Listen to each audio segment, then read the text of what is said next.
Be inspired by many, but influenced by a few. So, this is the May 2026 monthly reflection. And we'll start off with Vanessa Yuntz. Yeah, I actually met her at Pod Fest, not Pod Match, like I said in the episode. So, that was my blunder there. And she was really awesome. It was late at night, when we met at Pod Fest. It was a long day. And we were just kind of, everyone was sitting outside of like this lecture hall, or not lecture hall, but, one of the hotel meeting rooms, and a group of us were just kind of talking, and she brought up her show Humanity 2.0, and I loved the concept because it implied that it's like, wait a minute, where are we at with our current version? And so I got a chance to be on her show, which was a true honor, to kind of share my work and ask about. She asked me about what it took to kind of level up humanity from my perspective. And really what I shared in that episode was about appreciating what you have.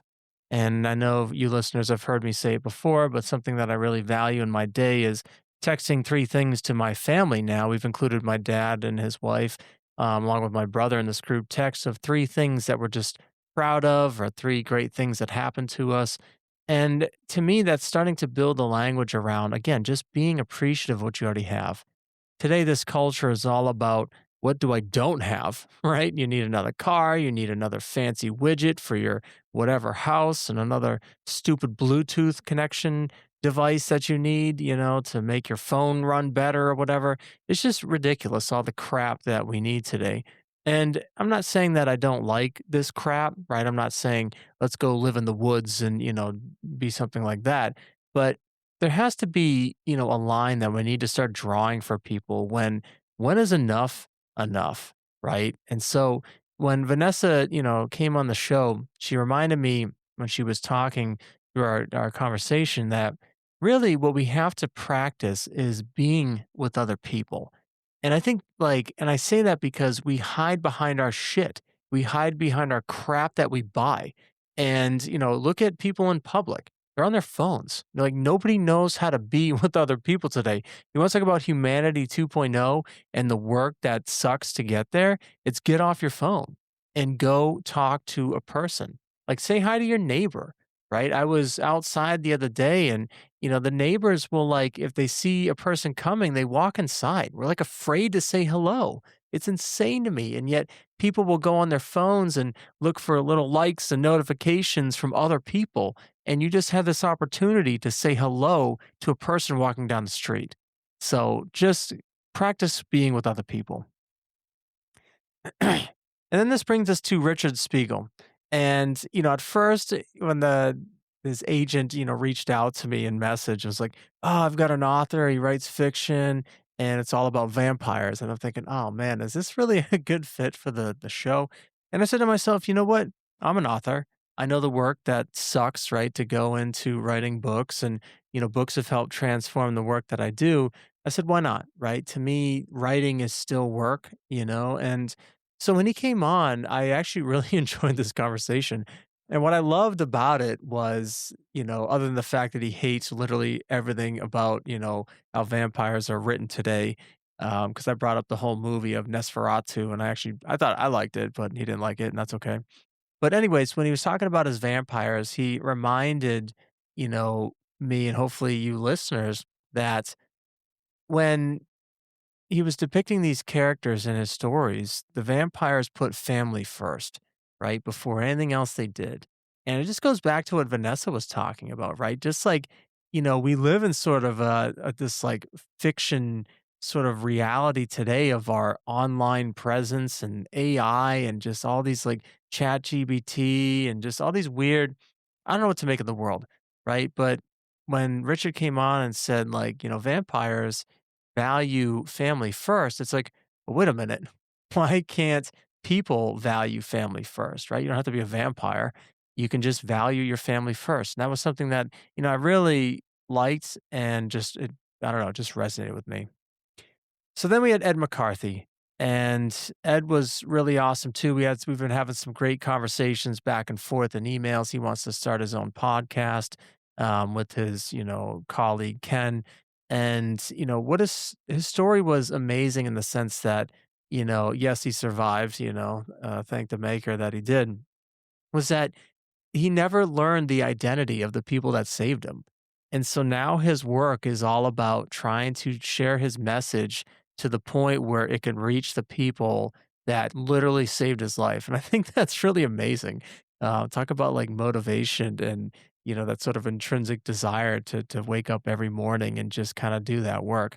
But I really want to recap for this episode today was the perspective on money. And it's something that, I've kind of been, I would say asking more, but definitely thinking of ways to introduce it into interviews that I've been having of late.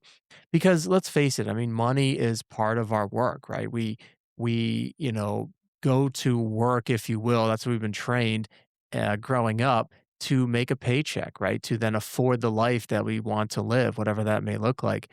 And one of the things that, Ken, excuse me, geez, Ed McCarthy and I were talking about on that episode was that, he kept saying all these like different terms. And I'm like, man, I want to ask it. I'm going to ask it. And if it didn't come out, I was going to say, all right, maybe I edited it out. I want to I try to save face, right? Because sometimes I don't want to ask questions and put the guests on the spot, right?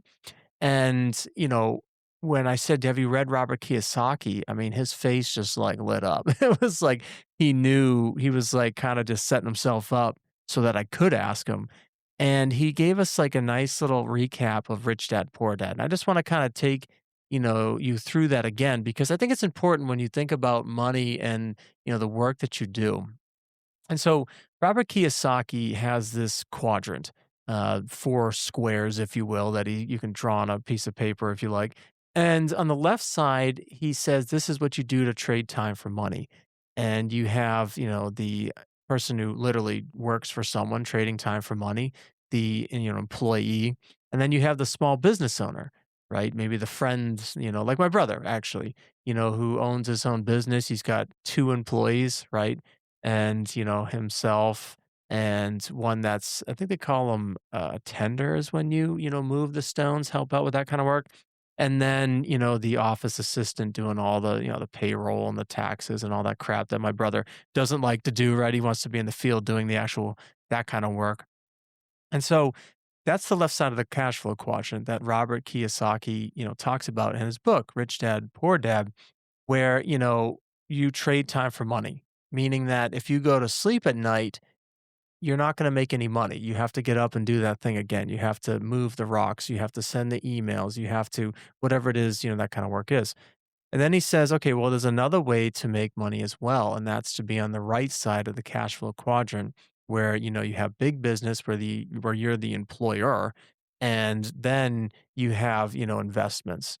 And, let's face it, not everyone's going to be a CEO one day, but the idea of investing, right? And this isn't a podcast to go into finances, and we're not going to get technical here, but I just want to throw that out there as a resource for you listeners to, look at that book and, read it. There's actually stuff on YouTube that you can find as well. People do a great job at summarizing that work and thinking about money differently. But that's the point of it, right? I think that's really what I just want to say that Ed just reminded me of is that, when we're talking about work, there's a lack of education people have with money today. And, again, this is in the podcast on, finances and money, but just know that there's plenty of resources out there. And if you're looking for something, just you can send me, a message and I'd be happy to point you in a direction where things I've learned, right? And I'm still learning how to, make money work for me, if you will. And then we had Chip. And I love Chip's simple philosophy in life in that there's the lathe and then he's got a pocket knife and a bunch of stories, right? And I love the fact that, these objects stand for something in his life, right? The lathe is this woodworking tool, but it symbolizes this idea of creation where he can take, a piece of wood and create something really cool, like a plate or whatever else he makes. And then you have the pocket knife which is a symbol for readiness. Picture like again the Swiss Army knife, with all the little scissors and the little tweezers. I remember those you used to take out the little plastic tweezers in my pocket knife growing up. And, I love these sort of symbols, right? And he didn't say phone, right? He said, a lathe and a pocket knife. And I guess thinking about my sort of, symbols, I would say that it's more of like my tattoos, and so I have, a bunch of tattoos at this point, right? My left arm is almost a full sleeve. And I've lost track of how many times I've been to, to get a tattoo. But anyways, years ago in college, when I was trying to find, sort of the call it symbols that I wanted to help guide my life, I remember thinking back to high school and I loved this Latin teacher, Roger Burnell, and he made class fun. He made learning fun. He was sort of a goofball. I remember he wrote in my yearbook, to a hole in one, meaning I used to play, competitive golf on the varsity team in high school. And he wrote, because he had no idea about golf, right? He had absolutely no clue what golf was. And he just wrote that. And it just, I don't know, it just stuck with me. But when I was doing a lot of like reading in philosophy, and I came across, this concept of eudaimonia. And, I think it was Aristotle. You guys can correct me. Double check that there, that citation. But in essence, it's about a good life. And I really love that. So I end up getting these tattoos in memory of, Roger Burnell. The ones are in Latin, Forte Soli Superstiti Sunt. It's on my left arm. And then Quando Venitis, another, saying in Latin here, is seek and you'll discover. And then this concept of eudaimonia, which is a good life. And I love these symbols because one, I say them after every time I practice yoga, just a reminder for me to, you know, that and when I say strong, it's not like this, Darwin's thing of like survival of the fittest, right? There's an element of that from like, I guess, a physical standpoint, but really strength is also mentally. Strength is also the emotional, I guess call it resilience that we have in the face of danger, just being able to find this sort of inner strength to get through times that suck, right? And that's really what, Forte Soli Superstiti Sunt, really reminds me of. And then we've got, quorundum venitis. And again, Latin's a dead language, so I'm not sure if I'm even saying these things right. But anyways, and it was funny because one time the tattoo on my right arm, quorundum venitis, someone said, "Is that avocado?" Because I wrote it in cursive. So no, it's not avocado. But basically, it means to seek and discover. And it's a reminder to be curious, right? To not be so structured. And I say this, right? And you guys are probably thinking, oh, well, you're an engineer. You love structure, right? You work in the aerospace and automotive industry. And yes, I love structure, but I love the idea of just continually like having this freedom, this sense of play, right, in the world, that it doesn't have to be that serious all the time. And then those 2 sayings leading up to, the word eudaimonia, which is a good life, and that's, really I think what we're all working towards. And so one of the things that Chip also kind of talked about in his episode was this concept of mindfulness. And I really loved the skill of, I think I assigned that to y'all for a skill and a homework assignment, if you will, was to take a photo as he suggested and to write 3 things down that you see.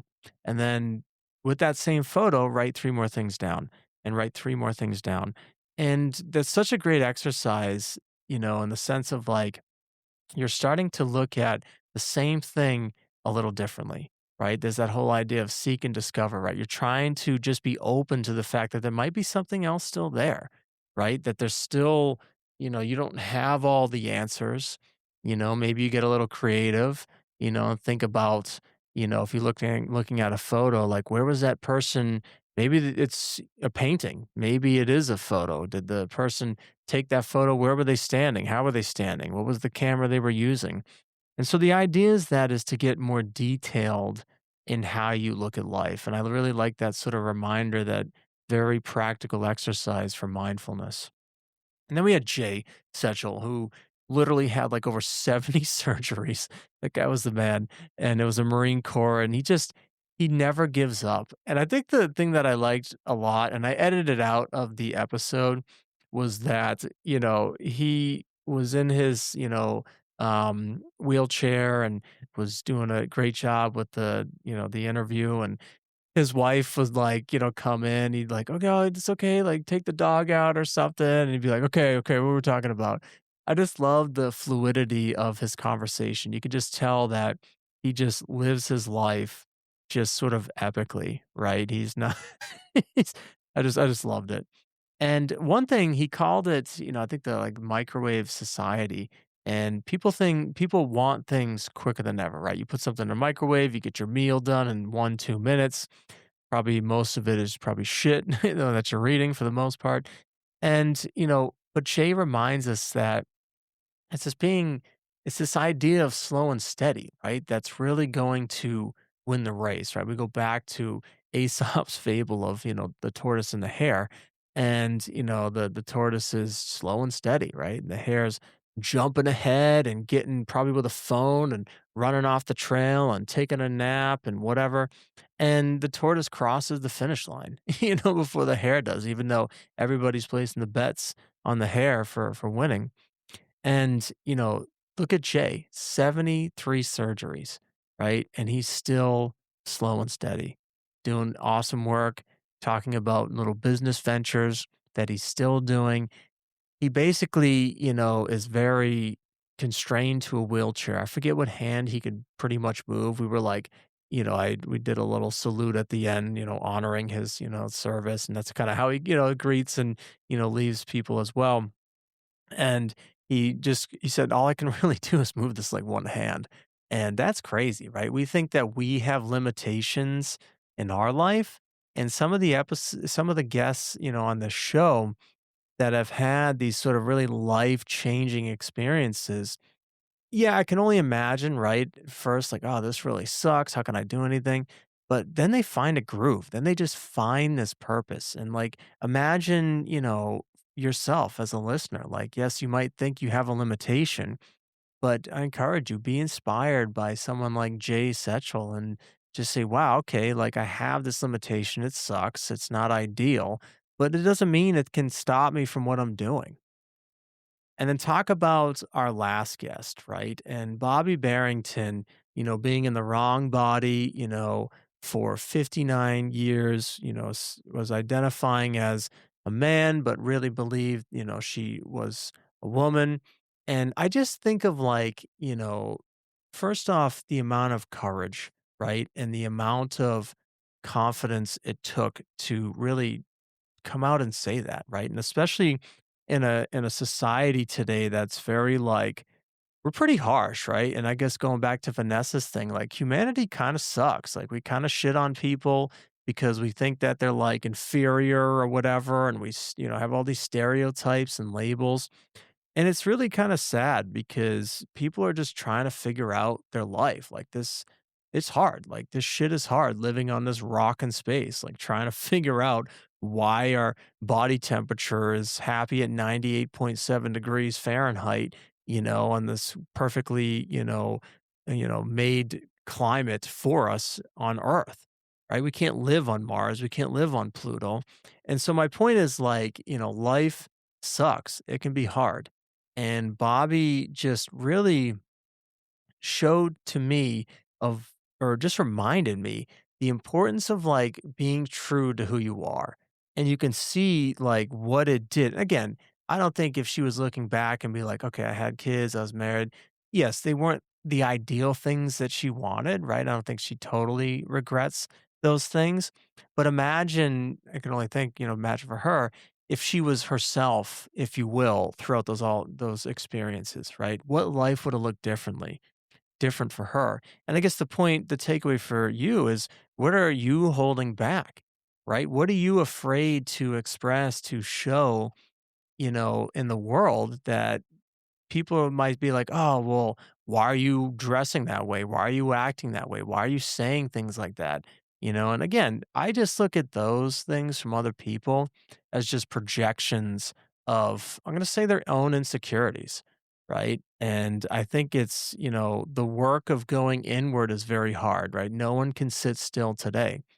And if there's one thing that I've learned being a yoga teacher is that you give people 3, 4 minutes of shavasana, half the class is fidgeting. No one can sit with themselves. There's so many thoughts going on in people's minds today that I just we're not practicing the internal chatter, right? We're letting these voices in our head, get the best of us sometimes, and we don't do the work of practicing this internal dialogue to be able to navigate when we come across people like Bobby who are also trying to figure out life, right?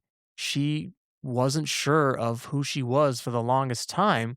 And I could just feel the energy, in our episode of like, she was very certain of who she was. Now imagine you as a listener being that certain about who you are in life. Think of the things that you can do. Think of the things that, well, just that, just to think of the things that you can do, being certain of who you really are and living up to those principles. And so I just want to say once again, it's really cool. I think I'm getting up to 70 something episodes at this point on the show. And I just want to say thank you, for you listening, for your support, your reviews, your feedback to me. It's all very helpful. Talk about trying to express myself, right? Trying to figure out what work means to me and in other people. And I just want to thank you, once again for listening. And if you want to be on the show and talk about work, even if you think that you don't have something to say, believe me, you do. And next month, you're going to hear it from a few people that one of my best friends, Matt, is going to be on the show. He was very hesitant to be on there because he's like, I'm not a CEO. He's just, he just says, I'm a buyer out of college. I'm like, yeah, well, that's amazing. So you need to be on the show. So, anyways, thanks for listening. This is the Work Sucks, but I Like It podcast. Remember, be inspired by many, but influenced by few. That means the skill is to pick out the people that really motivate you, influence you, and be critical, right? Be harsh in your selection. Don't be a jerk and say you didn't make the cut, right? I'm not saying that. Don't say that to people, but just take pride in who you let into your life because they shape who you are. And I'm truly, grateful for you letting me into your life by listening to this show. Thank you, and we'll catch you next time.